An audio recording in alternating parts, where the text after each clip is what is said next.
Sziasztok, Kenemen Attila vagyok, az Online Utazás Expo harmadik beszélgetését láthatjátok a mai napon, és most itt van velem a kiváló Premio Travel vezetője, Ráth Andrea. Köszöntelek itt a beszélgetésünkben. Szeretném, hogyha mindjárt így a beszélgetés elején megosztanád velünk, hogy az utazás szervezőként, mint Premio Travel, mi az a desztináció, mi az, amivel leginkább ti foglalkoztok, mit tudunk elmondani a nézőknek? Először is nagyon köszönöm a meghívást.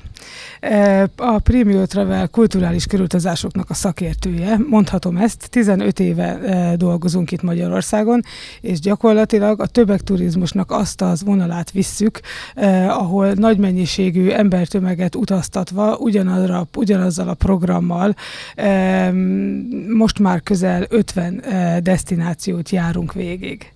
Ez igazán szép mennyiség. Hogy kell ezt elképzelni? Ugye sokak számára, amikor azt mondjuk, hogy körutazás, az még nem egy egyértelmű gondolatmenet, hogy mi az, amivel ez jár. Hogy kell elképzelni egy körutazást? A kulturális körutazásoknak az első és legfontosabb ismérve az, hogy ez egy megszervezett és teljes mértékben lebonyolított programsorozat. Ebben az esetben az utazókat már várjuk a repülőtéren, a kollégám a becsekkolásnál is segít. Vagy az idegenvezető már utazik a csoporttal a legtöbb desztinációban, ahová nem back-to-back egymás után jönnek a heti járatok.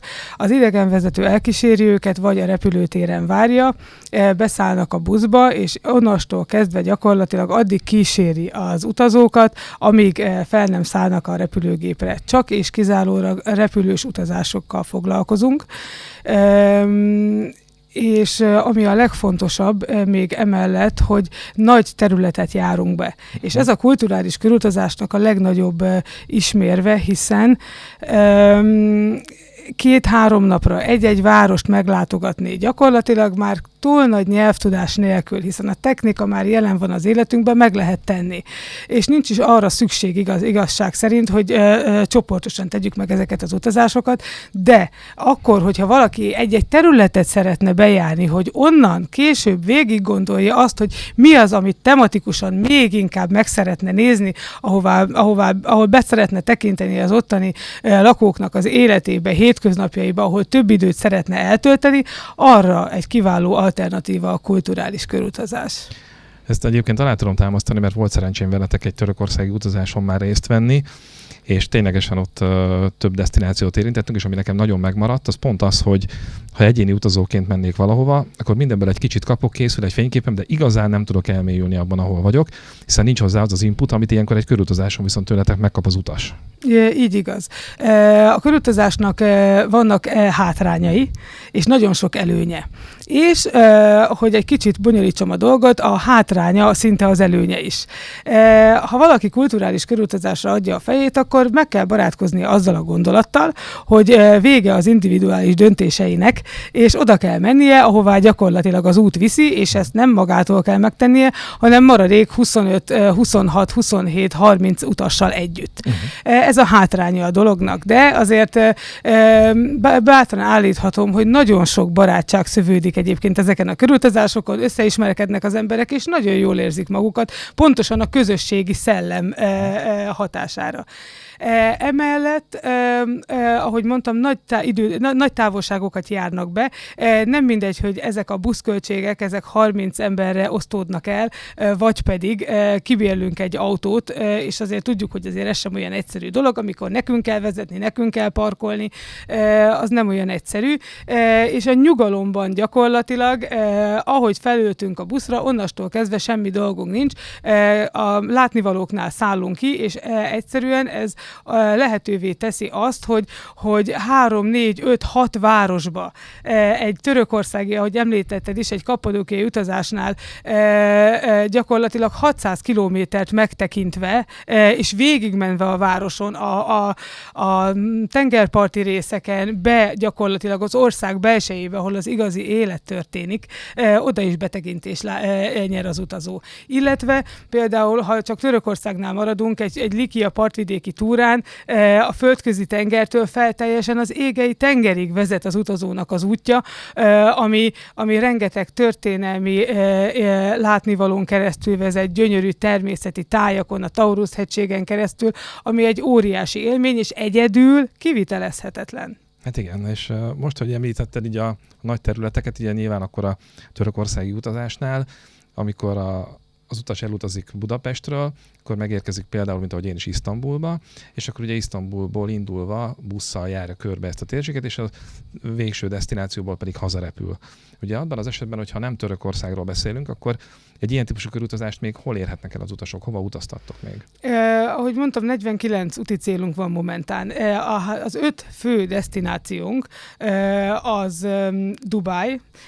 Bátran állíthatom, hogy Dubájban mi vagyunk a körutazás tekintetében az egyik legnagyobb szervezőiroda. Közel 1000 utast viszünk el egy évben, minden áldott héten vannak járataink, minden áldott héten vannak csoportjaink. Emellett Olaszország egy nagyon fő desztináció, hiszen régen nagyon kedvelt volt Olaszország tekintetében a buszos út, de a klímaváltozással, azzal, hogy megváltozott a világ, már nem szívesen mennek az utasok. Nálunk pedig a különböző városokba úti célonként repülővel utaznak, és onnan járják végig a környéket, illetve ami még nagyon-nagyon felkapott és nagyon nagy utastömeget mozgató úti cél, az a Kína. A Covid előtt is nagyon jók voltunk Kínában, azóta pedig 200-ról 400-ra, 600-ra, és most már közel 1000 utasunk van, aki 5 különböző kínai desztinációba megy, szinte a szakértői lettünk ennek a körutazásnak, illetve ami nagyon fontos, hogy ezzel válik lehetővé az, hogy jó árban és jó értékarányban utaztassunk, hogy nagy utastömeget mozgatunk. A Premium Travel nem csak Magyarországon dolgozik, hanem Európában 14 országban. Ez azt jelenti, hogy ha 14 országban repülőgépeket vásárolunk, repülőgépre jegyeket vásárolunk, hoteleket vásárolunk, akkor ezt a 14 országból töltjük. És ezért van ez a verhetetlen ár, mert ez az utastömeg, ez lehetővé teszi ezt nekünk. És ezek az utazások általában hány naposak? Ezek általában 8 nap 7 éjszakások, ami Európa és a környező országokat érinti. Abban az esetben, hogyha Amerikába megyünk, ha Kínába megyünk, Üzbegisztán, Grúzia, minden, ami távolabbi úti cél, akár Dél-Afrikában, nagyon sok utunk van, imádják az utasaink. Oda 12-14 nap az úti cél, hiszen ezek azért távolabb vannak, és hogyha már ilyen messzire elutazunk, akkor a lehető legtöbb mindent lássunk. De a programok is úgy vannak összerakva, hogy az utazók a legfontosabb úti célokat, amit ott látni kell, azt meg tudják ez alatt az idő alatt nézni, és ezért fontos a tervezés. És ezért fontos az, hogy óramű pontossággal kell mindennek futnia, és visszatérve a körutazás előnyére és hátrányára, azért itt teljesen ki van maxolva az idő intervallum. Akkor tudunk a legtöbb mindent megnézni, hogyha tényleg óramű pontossággal működnek a dolgok, amik így is működnek ebben az esetben. És abban az esetben, hogyha, mivel hallom ezt, hogy ezek azért rendkívül érdekes úti célok lehetnek, akár Üzbegisztán, vagy akár a Kína, nyilván ezek nagyon népszerűek is, az előfoglalások esetében mit javasolsz az utasoknak, mikor érdemes erre készülni? Érdemes már most gondolkodni és megtervezni a jövő évi kirándulásaikat, utazásaikat, vagy még ráérnek, akár később is gondolkodhatnak? Mindenféleképpen a mostot javaslom, sőt, ebben az évben annyira jól működtek az előfoglalásaink, és az utasok annyira látják már, hogy akkor kapnak jó árat, hogyha ezt időben megteszik, hogy nem több mint éppen 3100 körüli utasszámunk van jelenleg a 2026-ra. Úgyhogy el sem kezdődött gyakorlatilag az előfoglalás. Az utasok már máshogy látják a dolgot, szeretnék biztosítani a helyüket, hiszen rájöttek, értik már azt, hogy a repülőjegyek is nem lesznek olcsóbbak. Minél inkább biztosítva van a lehetőség, annál jobb, illetve most az euró-forint árfolyam is befolyásolja ezt, hiszen most ebben az esetben az utazónak ez egy jó lehetőség, és a kalkulációk is így vannak elkészítve, úgyhogy mindenféleképpen azt javasolnám szinte a turisztikai szakma egészére hivatkozással, hogy most foglalják le az utat, mert ez olcsóbb nem lesz, de viszont biztosítva van az út. És hogyha egy ilyen utazási csomagot egyben nézünk, ez biztos sokak számára fontos lehet, hogy ez most minden tartalmaz nekem, ha én vagyok az utas, akkor bármivel nekem kell foglalkoznom egy ilyen utazás előtt, mondjuk egy törökországi utazásnál, vagy mindent elintéztek helyettem? Azt mondhatom, hogy mindent elintézünk, viszont a döntésjoga természetesen az utazót illeti. Mindig vannak alapcsomagjaink. Úgy vannak beosztva a kulturális körutazásoknál az árak, hogy van egy alapcsomag. Az alapcsomag is tartalmaz néhány kirándulást. Ezen kívül van egy vacsoracsomag, vagy egy kulturális vacsoracsomag általában. Ezeket érdemes megvenni. Az utazók, amikor kiválasztanak egy ilyenfajta utat, akkor megnézik, hogy mi az, amiben a legtöbb minden van. Hát 3-4 nap után azért egy kicsit sírva könyörögnének egy kis szabadidőért, mert nem biztos, hogy utána már bírják szuflával, viszont úgy gondolják, hiszen ők érdeklődőek, óhajtják a világot látni és megismerni, ezért úgy gondolják, hogy a lehető legtöbb minden legyen ebben benne, és ezért vannak mindig fakultatív programcsomagok is, amit felkínálunk. Vannak olyan utazók, akik többször ellátogatnak ugyanarra az úti célra, és nem biztos, hogy az összes programot meg szeretnék venni. Vannak, akik úgy gondolják, hogy szeretnének látni, szeretnék élvezni a tájat, de azért jó lenne egy kicsit pihenni, és egy könyvet olvasva egy-egy medencés hotelben egy kicsit pihenni. Ők nem vásárolják meg a komplet utazási csomagot, és ezzel tudjuk azt elérni, hogy mindenki gyakorlatilag arra fizessen be, és azt kapja, amit szeretne. Ez így érthető, és ez így nagyon hasznos is, hiszen tényleg akkor az utasoknak megvan a lehetőség arra, hogy eldöntse, hogy mi az, ami pont az ő igényeinek a leginkább megfelelő. Egyébként, hogyha mondjuk utazom Üzbegisztánba, ha már az előbb említettem, vagy Kínába, ott is magyar nyelvű idegenvezetést biztosítatok? Természetesen. Mindig 2 idegenvezető van. A biztonság a legfontosabb ezeknél az utaknál, hiszen azért 30 emberrel bármi megtörténhet.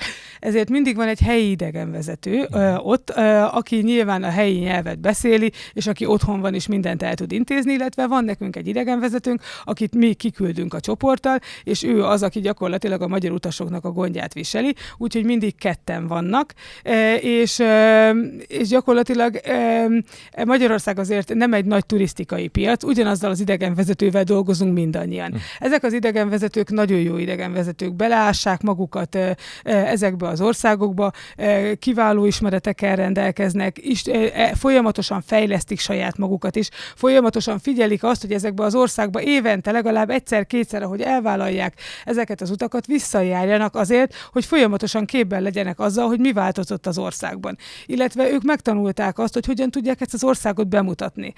Az is egy látásmód kérdése, hogy valaki hogyan tálalja ezeket az utakat. Mi is el tudjuk olvasni, mielőtt elmegyünk útikönyvekből, meg tudjuk ezt nézni. De teljesen más, amikor egy olyan ember van ott, aki már többször járt ott, ismerősként üdvözlik a beutaztató partnerek, és tudja, hogy mi vár ránk, mert gördülékenyé, folyamatossá és teljesen élvezhetővé tudja tenni ezt az utazást. Ahelyett, hogy mi saját magunk vergődnénk ezen át, és azzal csak az idő fogy.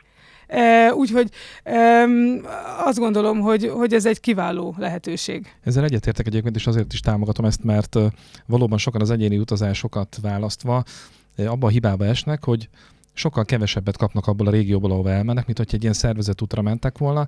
Lehet, hogy egy napban 3 program látnivaló is belefért volna a szervezetten, egyéb esetben meg csak egy fér vele, beállnak egy hosszú sorba, órákat töltenek azzal, hogy bejussanak egy látványossághoz, míg hogyha ez egy szervezett úton van, akkor egy önálló sorban haladnak, és gyorsabban tud probléma működni. Nélkül a helyi idegenvezető fogja, észre se vesszük. Ez az élvezetes egyébként benne, hogy úgy nézünk meg egy országot, hogy észre se vesszük, hogy jegyet kellett venni, hogy sorba kellett állni, hogy el kellett intézni, mert minden csak úgy van a semmiből, ami egyébként nincs, és ezzel semmiféleképpen nem arra biztatok bárkit, hogy ne utazzon egyedül, utazzunk egyedül. És vannak helyek, amiket egyedül kell felfedezni. De amikor térségeket akarunk bejárni, mindenféleképpen azt gondolom, hogy ez a legkiválóbb árérték arányú, legidőtakarékosabb, legenergiatakarékosabb és leginkább élvezhető módja annak, hogy egy területet, egy desztinációt megismerjünk. És abban az esetben, hogy én eldöntöttem foglalók előfoglalásban egy augusztusi, szeptemberi utazásra, de változnak az életkörülményeim. Van arra lehetőség, hogy módosítsam a foglalásomat, vagy akár lemondjam? Természetesen. Magyarországon ennek szabott határai vannak, hogy hogyan lehet egy utazást lemondani. Nálunk is 20% előleggel egyébként visszatérve az előfoglalási kérdésedre tudnak már foglalni a 2026-ra egészen január 31-ig. Magyarország összes utazási irodájába elérhető ez, azért én javaslom egyébként az utazás közvetítőknek a segítségét, utazás közvetítőktől való segítségkérést, hiszen egy desztinációban, például egy Törökországban van 3-4-5 utunk. Ők azért vannak, hogy megnézzék ezeket az utazásokat, tudják, hogy melyik utazás milyen, és ki tudják választani az éppen az utazó igényeinek megfelelő utazást. Mert nem mindegy, hogy mennyi időt akar ott tölteni, mennyi időt akar utazni, mert nekünk az a fontos, hogy az utas mindenféleképpen jól érezze magát, és a kiváló tanult kollégáink pedig nagyon sokat segítenek abban, hogy az utasoknak kiváló tanácsokat adjanak a legmegfelelőbb utazás kiválasztásához. És ez így van egyébként, hogy nálunk is az Atlas Travel-nél, hogyha bejönnek az utasok, a Premium még azon kevés szervezők közé tartozik, ahonnan még print katalógust kapunk, amelyből képekkel, leírásokkal tudjuk illusztrálni az utasoknak azonnal, amit magukkal is tudnak vinni, meg tudjuk nekik mutatni, szóval ez mindenképpen egy üdvözlendő dolog, hogy még ebben a felgyorsult online világban is biztosítunk még egy-egy ilyen lehetőséget, amelyet utána magukkal tudnak vinni, és még például ezeket a különbségeket az utazások között meg tudják nézni. Mert ez fontos, hiszen én mindig úgy értékelem, nyilván nekünk drága már ezeknek a katalógusoknak a kinyomtatása, de nem minden a pénz. Abban az esetben, hogyha valaki el szeretne menni, kipihenni magát, és egy szállodát szeretne foglalni, abban az esetben erre már nincsen szükség, és szerintem is fölösleges gyakorlatilag ilyen katalógusokat nyomtatni, de amikor egy utazásról van szó, egy körutazásról, akkor bele kell éljük magunkat ebbe a helyzetbe. A ti oldalatokon is, hogyha bárki egy Premium Travel útra rákattint, vagy rámegy a körutazások fülre, az első dolog, amit lát, az egy térkép. A grafikus kollégám minden egyes úthoz rajzol egy térképet, hiszen nem arról van szó, hogy elmegyünk Dubájba, nem arról van szó, hogy elmegyünk Peking, Shanghaiba, hanem ott még millió látnivaló van, és megmutatja ez a térkép azt, hogy hol járunk. Végtelenül izgalmas az, hogyha csak ránézel a térképre, látod, hogy egy Yangtze útnál megérkezel Pekingbe, onnan a nagysebességű vonattal mész tovább a Yangtze folyóig, a Yangtze-n felülsz és 4 napot a Yangtze-n hajózol, aztán ismételten egy nagysebességű vonattal tovább utazol, mutatja azt, hogy milyen közlekedési eszközzel, milyen irányba és mekkora területet jársz be, és hogyha már az utas ezt látja, észreveszi azt, hogy ez egy nagy volumenű utazás gyakorlatilag, és mindegyik ugyanilyen, akkor már el tudja képzelni, és érdeklődik. És hogyha érdeklődik, akkor tudnia kell, hogy mi az, amit meg fog nézni. És amikor ezt elolvasta, végignézte, akkor fogalmazódik benne meg, hogy akarja, vagy nem akarja. És hogyha akarja, és elmegy hozzátok, akkor ti megtaláljátok neki a megoldást arra, hogy hogyan lehet az övé. Hiszen az árakban is a turisztikai szezon vége vagy eleje nagyobban befolyásolja ezeket a dolgokat. Úgyhogy aki kevesebb budgetből szeretne menni, de el szeretne menni, akkor van olyan utazási időpont, ahol ugyanazt az utat kevesebbért megkapja. Akinek pénz nem számít, és a legjobb utazási szezonban a legjobbat szeretni, ő ugyanezt meg tudja vásárolni. És ezért van szükség arra, hogy körültekintően végigjárjuk, átlapozzuk, színes, szagos, imádom, amikor kijön a nyomdából ezek a katalógusok, és beleéljük magunkat, és akarjuk. És ha megfogalmazódott, hogy akarjuk, akkor a kiváló Premium Travel, illetve az Atlas Travel is meg fogja tudni találni a megoldást arra, hogy legyen az utasé ez az utazás, és hogy tud rajta részt venni. Azt mindenképpen el kell mondanom a nézőknek, hogy ez az elején el kellett volna mondanom, hogy mindenképpen van egy mellékhatása ennek a beszélgetésnek, hogyha megnézed a videót, akkor biztos, hogy körutazásra fogsz menni a Premium Travel-nel, ez már egészen biztos mondható. Még így a beszélgetésünk végén egy kicsit tegyük azzal személyesebbé ezt a beszélgetést, hogy van-e olyan kedvenc szálláshelyed, amelyről néhány gondolatot megosztanál a nézőkkel, és akár ajánlanád is nekik, vagy ha nem szálláshely, akkor egy desztinációban nagyon szívesen utazol. Hát nincs nekünk annyi időnk itt most, hogy ezt elmondjam egyébként, de én azt gondolom, hogy mindig az a jó desztináció, ami újat ad. A világ felfedezése gyakorlatilag a legfontosabb, és az a legfontosabb, hogy mindig olyat csináljunk, amit eddig még nem. Én jártam már tényleg Ausztráliába, egyedül nem, de mindenféle földrészen, de mindig ezek a körutazások úgy vannak összeállítva, hogy akik ezt kiválasztják, ott minden egyes részét, minden egyes élményét, az ételtől, az italtól, a látnivalókon keresztül, azzal az érzéssel, amikor New Yorkba a nagy toronyházak között megremeg a lábunk azért, mert megy a metró alattunk, és ott kávézunk egy kávézóba, szóval ez egyszerűen egy hihetetlen érzés, és mindegyik desztinációhoz tudnék ilyet mondani órákig. Viszont az Üzbegisztánhoz visszatérve, 2 évvel ezelőtt voltam a saját utazásunkon, mert mi saját magunk is utazunk egyébként. A kollégáinkat is elvisszük ezekre az utazásokra azért, hogy megismerjék, és át tudják adni az utasainknak azt, hogy mi az, amit ott megéltek. Másrészt saját magunk is megnézzük ezeket a hoteleket, illetve megnézzük az útnak a dinamikáját, mert ezen is lehet, hogy változtatni kell. Hiába a lengyel, a bulgár, az észt kollégáinknak és az ottani utasoknak lehet, hogy jó egy út úgy, ahogy van, de a mi mentalitásunk, ahogy mi kíváncsiak vagyunk, ahogy mi érdeklődünk, lehet, hogy valamit rajta változtatni kell. És ez az üzbegisztáni út, hát ez egy szenzációs volt. Olyan volt, mint hogyha visszamentem volna a gyerekkoromba, ebbe a boldog, háborítatlan gyerekkorba, ahol, bár itt Magyarországon ilyen nem volt, de a vasútállomáson, rossz az úthálózat, és a vasútállomáson fehér kesztyűs kalauz veszi el tőlem a bőröndöt és rakja föl, régi, jó hangulatú étkezőkocsikban fogyaszthatunk és kávézhatunk, szóval mindenhol ez az érzés kell, hogy átjöjjön, és utána majd az utazó eldönti, hogy visszamegye oda egy tengerpartra, oda egy városba, csak saját maga, és azt megnézi. Hát nagyon köszönöm, hogy megosztottad velünk ezeket, és hogy eljöttél hozzánk, és hát mindenkinek azt tudom mondani, hogy ha lehetőségetek van körutazásra, akkor látogassatok el egyrészt a kiváló Premio Travelnek az oldalára, ahol tényleg fantasztikus lehetőségeket fogtok találni. Ha kérdésetek van, akkor akár nekik, akár nálunk az Atlas Travel irodákban tegyétek fel. Úgyhogy mindenkinek azt tudom javasolni, hogy körutazásra fel, a Premio Travel ebben segítségetekre lesz, és köszönöm szépen neked, hogy eljöttél hozzánk. Én köszönöm.